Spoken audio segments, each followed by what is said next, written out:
So why is Karpowership still in the running when deadlines have been missed, approvals withdrawn, and corruption allegations keep surfacing? Hilton Trollip is a senior researcher at the Energy Research Center at UCT. He's maintained all along that the original tender itself was irrational. Let's cross to him now. Hilton, thank you so much for joining us. Do you believe that the tender and the specifics of it were irrational, or that the process has been irrational? Good morning. That's a good question, because you know, the state capture was at the center of a lot of corruption with coal contracts involving the Energy Ministry and Eskom, etc. And in those cases, processes were flouted with Treasury, etc. And in this case, it seems as though the process, on purely process grounds, the DMRE are going to huge lengths to make sure they can't be challenged on process. But I can assure you, and I'm backed up by other independent analysts such as Professor Mark Swilling and Professor Anton Eberhardt and a number of other independent analysts, that the tender itself is fundamentally irrational. It tries to buy the wrong stuff. So, and that's where this, well, it needs to be challenged in many ways, but I can assure you that we do not need 20 years worth of contract with Karpower to buy power from them at least 50% of the power that they produce over 20 years. We just simply don't need it. We have a short-term supply problem. That short-term supply problem directly stems from the Renewable Energy Independent Power Producer Program being stopped in 2015, and it has yet to get going again.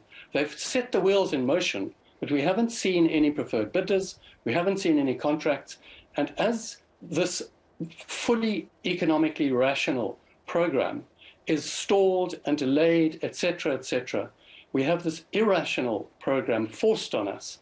And I'm not a forensic expert or legal expert or a corruption investigator, but I can assure the readers, the listeners, that we are trying to buy the wrong stuff. And it seems from the outside that the DMRE are prepared to jump through every hoop, bend every rule, etc., to keep the process clean, to buy something that actually stinks. When you say buying the wrong stuff, you mean the gas to electricity power that the Karpowerships would provide.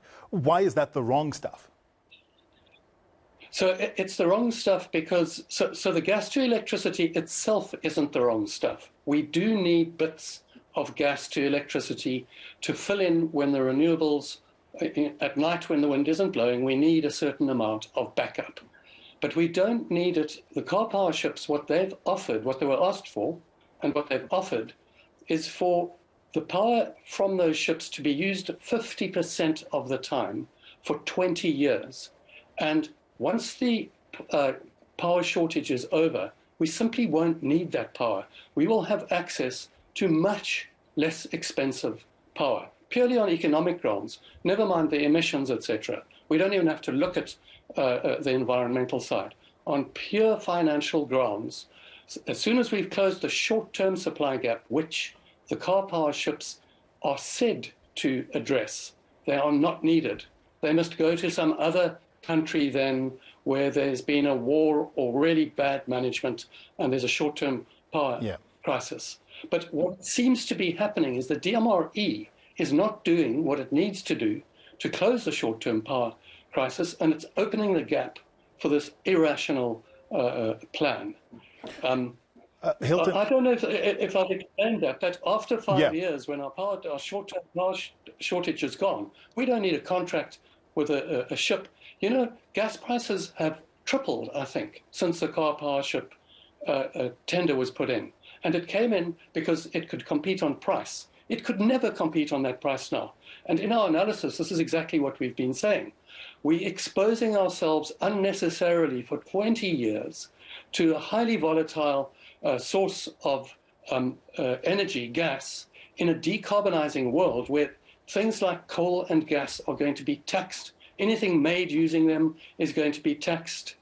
I'm sorry, the DMRE are just, they're on the wrong page. They are exposing us. They've caused a huge amount of economic damage, and now they're exposing us to even worse economic damage, and they're resisting the shift to renewables, which will happen and has to happen.